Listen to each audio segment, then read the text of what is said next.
আসসালামু আলাইকুম। Welcome to English apps. আজ আমরা অষ্টম শ্রেণীর তৃতীয় সপ্তাহের অ্যাসাইনমেন্ট নিয়ে ক্লাসটি করব।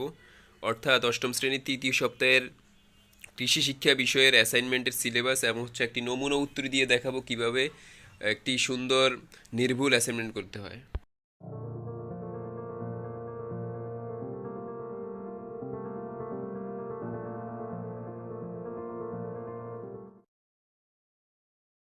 কভার পেজ নিয়ে কথা বলবো, তার আগে বলে নিচ্ছি যারা এখনোই ইংলিশ অ্যাপ চ্যানেলটিকে সাবস্ক্রাইব করেনি অবশ্যই সাবস্ক্রাইব করবে এবং হচ্ছে ক্লিক দ্য বেল আইকন, যাতে করে পরবর্তী যখনই আমরা অ্যাসাইনমেন্টের ভিডিও আপলোড করি তোমাদের কাছে নোটিফিকেশন চলে যায়। একমাত্র নির্ভুল সঠিক সুন্দর অ্যাসাইনমেন্টের নমুনা উত্তর পাওয়ার জন্য ইংলিশ অ্যাপ চ্যানেলটিকে সাবস্ক্রাইব করে নোটিফিকেশন বাটনটি অন করে রাখবে। কভার পেজে প্রথমত হচ্ছে তোমার স্কুলের নাম থাকবে, তুমি যে প্রতিষ্ঠানে পড়ো সেই প্রতিষ্ঠানের নাম, তারপর হচ্ছে অ্যাসাইনমেন্টের নম্বর। এটা যেহেতু কৃষি শিক্ষার প্রথম অ্যাসাইনমেন্ট তাই অ্যাসাইনমেন্ট নম্বর 1 লিখবে বা 1 লিখবে। বিষয়ের শিরোনাম, অ্যাসাইনমেন্টের যে শিরোনাম হবে, যেহেতু এইটা বাংলাদেশের কৃষি ও আন্তর্জাতিক প্রেক্ষাপট এবং কৃষি প্রযুক্তি নিয়ে, তাই অ্যাসাইনমেন্টের শিরোনাম তোমরা স্ক্রিনে দেখতে পাচ্ছ, এটা হবে বাংলাদেশের কৃষি ও আন্তর্জাতিক প্রেক্ষাপট এবং কৃষি প্রযুক্তি। এটা হচ্ছে বিষয়ের শিরোনাম লিখবে। তারপরে তোমার নাম, রোল নাম্বার, শ্রেণী যেগুলো আগে লিখতে সেই পরিভাবে লিখবে এবং হচ্ছে জমাদানের তারিখ লিখবে। এভাবে হচ্ছে অ্যাসাইনমেন্টের কভার পেজ হয়ে যাবে। তারপর হচ্ছে অ্যাসাইনমেন্টটি লিখে সুন্দর করে বাইন্ডিং করে স্কুলে জমা দিবে। প্রথমে অ্যাসাইনমেন্টের সিলেবাস নিয়ে কথা বলবো। তোমাদের সিলেবাসে রয়েছে প্রথম ও দ্বিতীয় অধ্যায়। প্রথম অধ্যায় হচ্ছে বাংলাদেশের কৃষি ও আন্তর্জাতিক প্রেক্ষাপট এবং দ্বিতীয় অধ্যায় হচ্ছে কৃষি প্রযুক্তি, অর্থাৎ ধান চাষে গুটি ইউরিয়ার ব্যবহার সম্পর্কে। 4টা প্রশ্ন, প্রথম অধ্যায় থেকে 2টা প্রশ্ন, দ্বিতীয় অধ্যায় থেকে 2টা প্রশ্ন, একটা সংক্ষিপ্ত একটা একটু বর্ণনামূলক। তো দেখতে পাচ্ছ প্রথমে হচ্ছে সংক্ষিপ্ত প্রশ্নগুলো এখানে লেখা আছে, অর্থাৎ প্রশ্নগুলো সংক্ষিপ্তভাবে লেখার জন্য বলা হয়েছে। তারপরেও উত্তরগুলো একটু, যেহেতু অনেকটা তুলনা করতে বলা হয়েছে, সেটা একটু ডিসক্রিপটিভ হয়ে যাবে। প্রথম হচ্ছে জিএম ফসল বলতে কি বুঝো। 2 নম্বর হচ্ছে বাংলাদেশ ও ভিয়েতনামের কৃষির তুলনা করো। আবার 2-এর ক হচ্ছে গ্রিন হাউসের কৌশল বাস্তবায়নের শর্তগুলি লেখো। খ নম্বর হচ্ছে দানাদার ইউরিয়ার পরিবর্তে গুটি ইউরিয়া ব্যবহার সুবিধাজনক ব্যাখ্যা করো। এই 4টা প্রশ্ন তোমাদের বইয়ের থেকে দেওয়া হয়েছে। তোমাদের বইয়ের আলোকে আমরা এখন একটি নমুনা উত্তর দেখাবো আমাদের মতো করি। তোমরা সেটা থেকে আইডিয়া নিয়ে বই পড়ে নিজেদের মতো করে একটি সুন্দর অ্যাসাইনমেন্ট করতে চেষ্টা। তোমরা প্রথম প্রশ্নটি দেখছো, জিএম ফসল বলতে কি বোঝায়, সেটার উত্তর দেখো। সাধারণভাবে অধিক উৎপাদন পাওয়ার লক্ষ্যে এবং বিশেষ ধরনের রোগ, পোকামাকড় ও আগাছার হাত থেকে সহজে সংশ্লিষ্ট ফসল বা সবজিকে রক্ষার জন্য জিএম ফসলের প্রবর্তন করা হয়ে থাকে। দৈর্ঘ্য সংবেদনশীলতার জন্য দায়ী জিন ছাঁটাই করা অথবা এমন পরিবর্তন আনা যাতে প্রশমিত থাকে। সংক্রায়ন ও ক্রমাগত নির্বাচনের মাধ্যমে ছাড়াও অন্য বেশ কিছু আধুনিক উপায়ে লক্ষ্য অর্জন করা সম্ভব। এই ধরনের ফসলকে জিএম ফসল বা জেনেটিক মডিফাইড ক্রপস বলা হয়। খ নম্বর প্রশ্নটি হচ্ছে বাংলাদেশ ও ভিয়েতনামের কৃষির তুলনা করার জন্য বলা হয়েছে। তো প্রথমে আমরা বাংলাদেশের কৃষি সম্পর্কে একটু আলোচনা করব, তারপরে ভিয়েতনামের কৃষি, এরপরে তুলনা করব। তো তোমাদের বইয়ের আলোকে প্রশ্নটির উত্তরটি আমরা সাজিয়েছি। তোমরা দেখতে পাচ্ছ প্রথমেই লেখা আছে বাংলাদেশের কৃষি। বর্তমানে সকল কৃষি ফসলের জন্য বিশেষায়িত গবেষণাগার রয়েছে। প্রতি বছর শহর ও গ্রামাঞ্চলে কৃষি মেলা অনুষ্ঠিত হচ্ছে। কৃষিকে অধিকতর পরিবেশ বান্ধব করার জন্য সমন্বিত বালাই ব্যবস্থাপনা, ইন্টিগ্রেটেড পেস্ট ম্যানেজমেন্ট আইপিএম সহ উত্তম কৃষি কার্যক্রমে কৃষকদের উৎসাহিত ও দক্ষ করে তোলার বিবিধ কার্যক্রম চালু করা হয়েছে। কৃত্রিম রাসায়নিক সারের উপর নির্ভরশীলতা কমানোর জন্য সবুজ সার ও কম্পোস্ট সার তৈরি ও খেতে প্রয়োগ, কেঁচোজাত সার বা ভার্মিকম্পোস্ট প্রয়োগ সংক্রান্ত প্রযুক্তি কৃষকদের হাতে পৌঁছানো হচ্ছে। গবাদি পশুর খাদ্য ঘাটতি মেটানোর জন্য উন্নত গোখাদ্য উৎপাদন, ঘাস প্রক্রিয়াজাতকরণ এবং পোলট্রি ও মৎস্য খাদ্য তৈরিতে এখন বিপুল অগ্রগতি হয়েছে। দেশে পোলট্রি একটি কৃষি শিল্প হয়ে দাঁড়িয়েছে এবং বাজারে মাছের একটা বড় অংশ এখন আসছে চাষকৃত মাছ থেকে। প্রতি বছর বৃক্ষরোপণে সরকারিভাবে উৎসাহিত করায় কৃষি বনায়ন ও সামাজিক বনায়নের দিকে কৃষকরা আকৃষ্ট হচ্ছেন।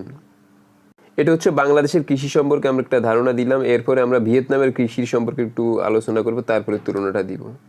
ভিয়েতনামের কৃষি, ভিয়েতনামের অগ্রগতিতে তাদের কৃষক সমাজ ও কৃষির অবদান বিরাট। বিশেষ করে বিশ্বের অন্যতম প্রধান চাল রপ্তানিকারক দেশ আজ ভিয়েতনাম।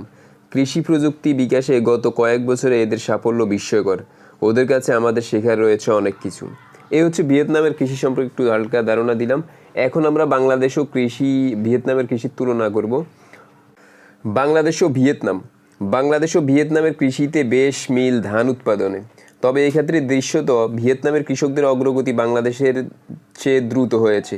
25 বছর আগে যেখানে ভিয়েতনামের কৃষি উৎপাদন অনগ্রসর ও দুর্বল ছিল, তারা প্রায় সকল ক্ষেত্রে বাংলাদেশকে ছাড়িয়ে গেছে। এই গতি পাওয়ার অন্যতম প্রধান কারণ হলো ভিয়েতনামের কৃষক সমাজ অত্যন্ত সংগঠিত।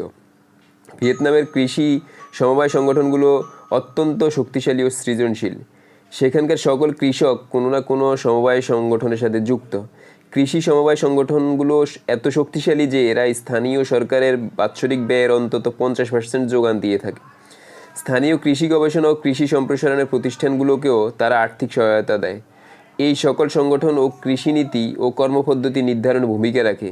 বাংলাদেশ ইতিমধ্যে কৃষিতে ভিয়েতনাম থেকে বেশ কিছু মাঠ প্রযুক্তি গ্রহণ করেছে। এই হচ্ছে বাংলাদেশ ও কৃষি ভিয়েতনামের মধ্যে কৃষির কম্পারেটিভ ডিসকাশন আমরা করেছি। প্রথম বাংলাদেশের কৃষি নিয়ে একটু আলোচনা করেছি, তারপর ভিয়েতনামের কৃষি নিয়ে, এরপর একটু দুইটার মধ্যে তুলনাটা বুঝিয়েছি কোনটার অবস্থা কেমন। এইভাবে তোমরা আইডিয়া করে এটা পড়বা এবং বইটা থেকে নিজেদের মতো করে কিছু লেখার চেষ্টা করবে, তাহলে হচ্ছে যে একটা সুন্দর অ্যাসাইনমেন্ট তৈরি হবে। 2 নম্বরের ক নম্বর প্রশ্নটি ছিল গ্রিন হাউসের কৌশল বাস্তবায়নের শর্তগুলো কি কি।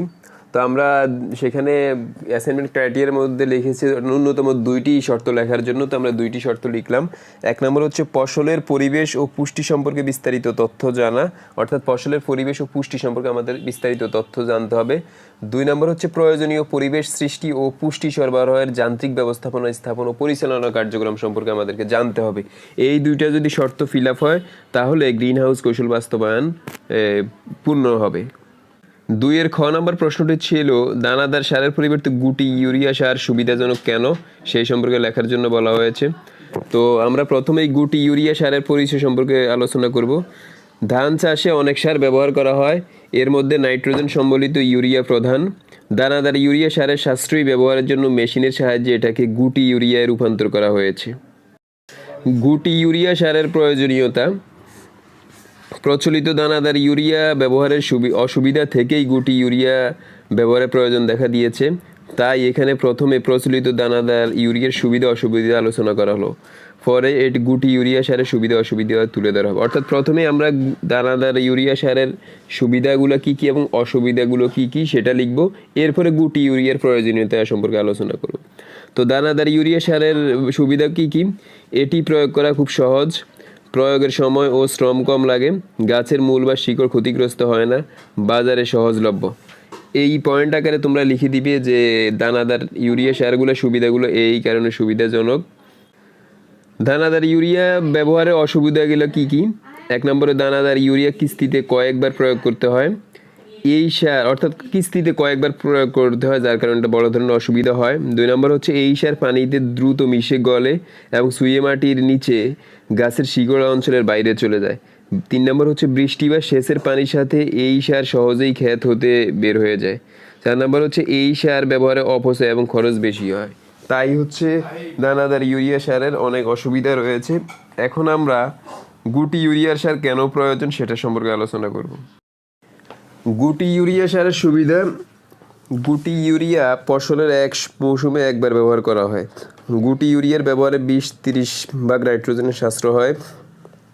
গুটি ইউরিয়া ধীরে ধীরে গাছকে নাইট্রোজেন সহ করে।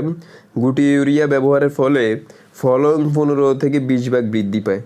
এই সমস্ত কারণে আমরা গুটি ইউরিয়া সার দানাদার সার থেকে বেশি প্রায়োরিটি দিই এবং হচ্ছে গুটি ইউরিয়া সার ব্যবহার করি।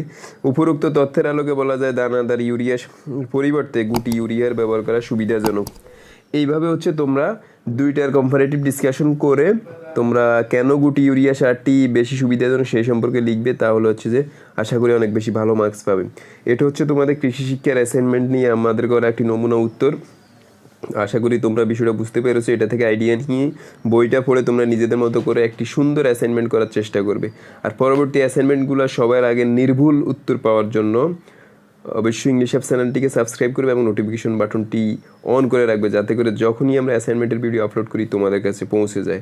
আমাদের এডুকেশন অ্যাপস নামে আরও একটি চ্যানেল রয়েছে, সেখানে 1 থেকে 10 পর্যন্ত সকল ক্লাসের রেকর্ডেড এবং লাইভ ক্লাস দেওয়া হয়ে থাকে। সেটা ডেসক্রিপশন বক্স থেকে লিঙ্ক দেখে সেখানে সাবস্ক্রাইব করবে। সবাই ভালো থাকো, সুস্থ থাকো, আল্লাহ হাফেজ।